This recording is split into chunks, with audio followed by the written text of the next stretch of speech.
초콜릿은 달콤해 달콤해 달콤해 오렌지는 상큼해 상큼해 상큼해.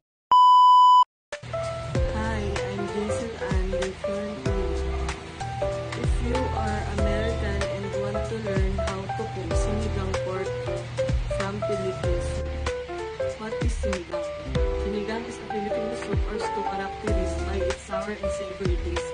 It is most often associated with tamarind, although it can use other sour fruits and ribs as the souring agents such as arroz or rice vinegar. It is one of the more popular dishes in Filipino cuisine. This soup, like most Filipino dishes, is accompanied by rice. Let's cook